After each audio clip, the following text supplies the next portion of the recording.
à notre collègue Olivier Jacquin pour le groupe socialiste, écologiste et républicain. Avec plaisir. Merci, Monsieur le Président. Mes chers collègues, Monsieur le Ministre, au printemps 2021, je défendais avec le groupe socialiste une proposition de loi promouvant la présomption de salariat pour les travailleurs de plateformes ubérisées que Madame la Première ministre, alors ministre du Travail, rejetait d'un revers de main. Depuis, la Commission européenne, avec Nicolas Schmit, a présenté en décembre 2021 une proposition de directive reprenant ce principe et le Parlement européen adoptera sa position en faveur de ce texte dans les prochains jours.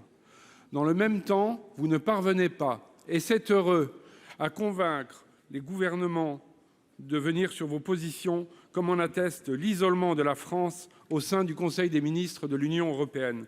Monsieur le ministre, alors que le président de la République se fait le chantre de la construction européenne, alors que la majorité des institutions et de plus en plus de gouvernements se prononcent en faveur de la présomption de salariat et donc d'une véritable avancée sociale à l'échelle européenne, quand allez-vous changer de position? Pour vous répondre, la parole est au ministre du Travail, du Plein Emploi et de l'Insertion. Merci Monsieur le Président, Monsieur le Sénateur Jacquin. Vous avez évoqué la situation des travailleurs de plateforme et la meilleure façon de reconnaître des droits sociaux collectifs à ces travailleurs de plateforme. Le droit français est connu, vous l'avez rappelé, il a été fixé dans le cadre de la loi d'orientation sur les mobilités qui a donné lieu à 2 ordonnances, elles-mêmes ratifiées par le Parlement, en tout cas pour la première, qui fixe justement ces principes de représentation. Depuis, il y a une initiative de la Commission européenne qui vise à faire adopter par le Parlement et par le Conseil une directive sur le droit des travailleurs de plateforme. Vous dites la situation de la France isolée. Lors du dernier Conseil des ministres du Travail, dernier Conseil des ministres européens du Travail, le 8 décembre, il n'y a eu aucune majorité, ni pour la directive, le projet de directive, ni contre la directive. Et la France, que vous qualifiez d'isolée, a défendu une position qui était défendue par une grosse douzaine de pays européens. Vous conviendrez que lorsque le Conseil se divise en 3 tiers, ça n'est pas tout à fait la même définition de l'isolement que je peux avoir avec vous. Nous continuons à discuter. La présidence suédoise a indiqué remettre ce projet de directive à l'ordre du jour et nous estimons que l'issue des travaux pourrait intervenir à la fin de la présidence espagnole, c'est-à-dire à la fin du second semestre 2023. Nous sommes convaincus de pouvoir trouver, dans le dialogue, une position qui soit respectueuse de chacune des législations nationales, tout en permettant de garantir le droit des travailleurs de plateforme. Dans l'attente, nous continuons à travailler au niveau national.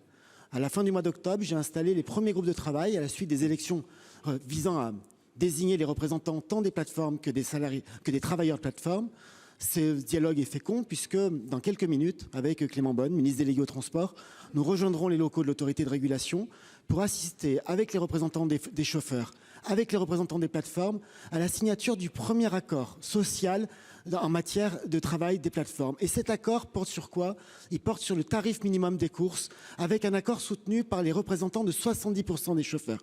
C'est la démonstration que le choix que nous avons fait de respecter le principe d'indépendance des chauffeurs, dans la mesure où le droit permet de le respecter et où leurs droits à eux sont respectés, ne peut se marier avec l'idée d'une protection collective. Cet accord en est la démonstration et il en appelle d'autres. Et il nous permet aussi de montrer à nos partenaires européens que nous pouvons marier l'indépendance, l'entrepreneuriat et la protection des droits sociaux. Monsieur Jacquin. Votre réponse, Monsieur le Ministre, ne m'étonne pas. Elle est toute portée sur le dialogue social. C'est votre doxa qui finalement consiste à défendre plus les plateformes que les travailleurs de plateformes. Car la réalité, c'est quoi? C'est une précarité extrême dans ce domaine, c'est des travailleurs sans papier. En fait, c'est une politique du laisser-faire qui vise à mener à un tiers statut. Vous me parlez de dialogue social.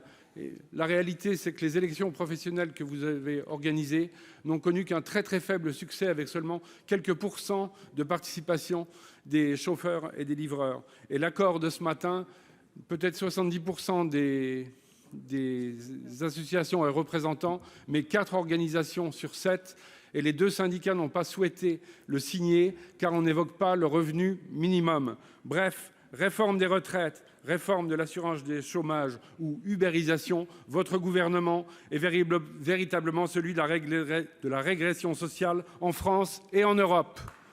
Merci.